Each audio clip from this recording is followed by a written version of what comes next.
پہلے تو آپ یہ دیکھیے کہ ربا جو ہے انٹرسٹ، جسے انگلش میں ٹرسٹ کہتے ہیں، عربی میں ربا کہتے ہیں، ہمارے عام بول چال میں اردو میں سود کہا جاتا ہے۔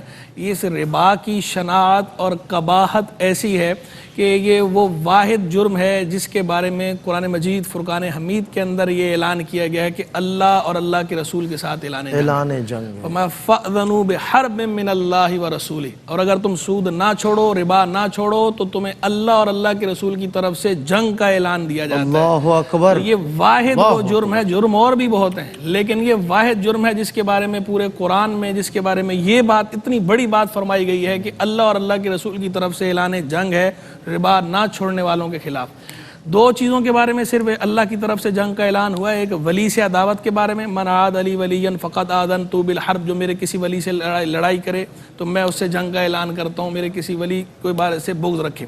وہ حدیث ہے، حدیث قدسی ہے، بخاری شریف کی حدیث قدسی، یعنی دو جرم ایسے ہیں جن کے بارے میں اللہ کی طرف سے جنگ کا اعلان ہوا ہے، ایک اللہ کے کسی ولی سے عداوت رکھنا، دوسرا جو ہے وہ ربا لینا دینا، ربا نہ چھوڑنا۔ وہ والا جو ولی اللہ سے عداوت پر جو اعلان جنگ ہے وہ حدیث قدسی کے اندر ہے، قرآن میں نہیں، قرآن میں یہی ہے۔ یعنی اس کی شناعت اور قباحت ایسی ہے، یعنی اتنا بڑا جرم ہے، اتنا بڑا جرم ہے، اتنا بڑا جرم ہے کہ اللہ نے قرآن کے اندر یہ بات فرما دی ہے، اور قیامت تک کے لیے اس پہ مہر تصدیق ثبت ہو گئی ہے کہ جو ربا نہیں چھوڑتا، اللہ اور اللہ کے رسول کی طرف سے اس سے اعلان جنگ ہے، اور جب اللہ اور اللہ کے رسول کی طرف سے جنگ کا اعلان ہوتا ہے تو بندہ دونوں جہاں میں خسارے میں ہوتا ہے۔ اور خود اللہ تعالیٰ نے فرمایا بھی ہے کہ اللہ تبارک و تعالیٰ ربا کو مٹا دیتا ہے، یمحق اللہ الربا، اللہ ربا کو مٹاتا ہے، صدقات کو بڑھاتا ہے۔ تو ربا تو بندہ لیتا کس لیے؟ سود لیتا دیتا اس لیے بندہ سود لیتا ہے نا کہ پیسہ جمع ہوگا بڑھے گا، مگر اللہ فرمانا میں مٹا دیتا ہے، ہلاک کر دے گا اللہ بندے کو۔ اور آپ دیکھ لیں کہ جو اس طرح کے کام کرتے ہیں تو ان کا وہ بال ایزی کام ایزی گو، کس طرح خرچ ہوتا ہے کہ انہیں جو ہے وہ خود سمجھ نہیں آتی، کبھی یہ تکلیف، کبھی وہ تکلیف، کبھی ایکسیڈنٹ، کبھی پورا بھی نہیں ہوتا، کبھی پورا نہیں ہوتا، وہ اور حل من مزید کی جو صدائیں ہیں وہ لگتی رہتی ہیں۔ یہ تو ہے ربا کی مذمت، اس لیے ربا سے ہمیں بہرحال بچنا چاہیے، اور ربا کے معاملے کو بالکل بھی ہلکا نہیں جاننا چاہیے، اس کو ہلکا نہیں سمجھنا چاہیے۔ اس سے بڑھ کے کیا بات ہوگی؟ اللہ اور اس کے رسول سے اعلان جنگ، اللہ اور اس کا رسول خود اعلان جنگ کر رہے ہیں۔ بالکل، تو جو اس کے اندر کسی وجہ سے انوالو ہو گئے ہیں تو وہ اللہ سے سچی توبہ کریں اور اس کام کو چھوڑ دیں، اور جو بچے ہوئے اللہ کا شکر ادا کریں، اور آگے بھی جو اللہ سے دعا مانگیں کہ اللہ ہمیں اس پہ استقامت دے، بچائے رکھے۔ اب آ جائیے اس کی ڈیفینیشن کی طرف۔ ربا جو ہے وہ لغوی طور پر تو کہتے ہیں اضافے کو، زیادتی، بڑھوتری، اضافہ، اور سود بھی اردو میں اسی لیے کہا جاتا ہے، فارسی کا لفظ ہے، سود کا معنی بھی یہ ہوتا ہے اضافہ، بڑھوتری۔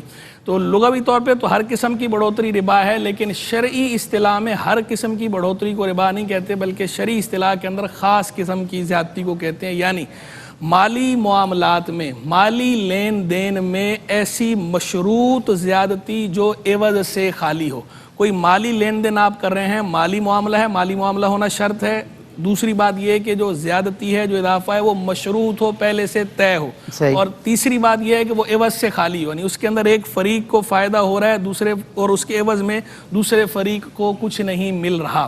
یہ تین شرطیں پائی جائیں گی تو شرعی اصطلاح کے اندر وہ ربا قرار پائے گا۔ اگر مشروط نہیں ہے، مثال کے طور پر ہم لین دین دو بندوں نے کیا ہے، اور جب میں نے اب آپ کو پیسے دینے ہیں تو میں نے خود اپنی مرضی سے بڑھا کر دے دیے، تو اب ایسی صورت میں جو ہے یہ شرعاً ربا نہیں کہلائے گا، بغیر شرط کے، پہلے سے ٹھہرایا نہیں تھا، طے نہیں کیا تھا، بغیر طے کیے میں نے خود اپنی خوشی سے آپ کو اضافی پیسے دے دیے، اوپر زیادہ دے دیے، خوش ہو کر تبرعاً، تو یہ درست ہے۔ اسی طرح اگر آپ نے جو ہے وہ سودا طے ہونے کے بعد خود اپنی طرف سے گھٹا دیا، خود اپنی طرف سے جو ہے وہ پیسے کم کر دیے اس کے، تو بھی یہ کیونکہ طے شدہ نہیں ہے پہلے سے، تبرعاً آپ نے بعد میں گھٹایا، تو یہ بھی جائز ہے۔ ربا دو قسم، ربا النسیہ، ربا الفضل جو ہے ایک ادھار والا سود کہلاتا ہے، اور ایک اضافے والا زیادتی والا سود کہلاتا ہے۔ جو فکس اور ٹینٹیٹو ہوتا ہے۔ ربا النسیہ جو ہے اس کو ربا القرآن بھی کہتے ہیں کیونکہ قرآن سے اس کی حرمت ثابت ہے۔ ربا الفضل کو ربا الحدیث بھی کہتے ہیں کیونکہ حدیث سے اس کی حرمت ثابت ہے۔ تو کل قرض جرا منفعۃ فہو ربا، ہر وہ قرض جو نفع کھینچے وہ ربا ہے۔ ربا النسیہ سیدھا سیدھا گیا۔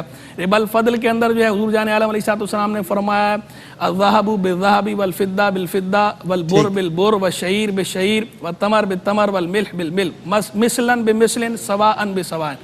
تو یہ یعنی یہ جو 6 چیزیں حضور نے گنوائی ہیں، سونا، چاندی، گندم، جو، کھجور، نمک، یہ چیزیں جو ہے برابر برابر ہوں، یدن بیدن ہو، ہاتھوں ہاتھ ہو، یعنی ان کے اندر ادھار بھی نہ ہو اور برابر برابر ہوں، ایک طرف جو ہے وہ اضافہ نہ ہو، تو ان کی بے آپس کے اندر یہ معاملہ لین دین کرنا جائز ہے. اگر ایسا نہیں ہے تو پھر جائز نہیں ہے. جیسے کہ ابھی مثال دی آپ نے کھجوروں کی. ان کے علاوہ اگر جو ہے وہ اجناس تبدیل ہو جائیں تو پھر ایسی صورت میں جو ہے وہ اضافہ جائز ہے, لیکن ان کے اندر بھی یہ ہوگا ادھار نہیں کر سکتے آپ. ان کے اندر علت کیا علت ہے؟ قدر مال جنس, یعنی جنس ایک ہو چیز کی, جنسیت کا مفہوم پایا جا رہا, اور دوسرا جو ہے قدر ہو. قدر کا معنی ہوتا ہے یا تو موزونی چیز ہو یا مکیلی چیز ہو, یعنی یا تو ناپ یا ماپ کر دی جاتی ہو یا موزونی چیز ہو. یہ علت پائی جائے گی قدر مال جنس کی تو ہی ربا کی تعریف صادق آئے گی, تو ہی اسے ناجائز قرار دیا جائے گا. ورنہ اگر یہ قدر مال جنس نہ پایا جائے, یہ علت متحقق نہ ہوتا, اس صورت میں پھر شرعی طور پر ربا متحقق نہیں ہوگا.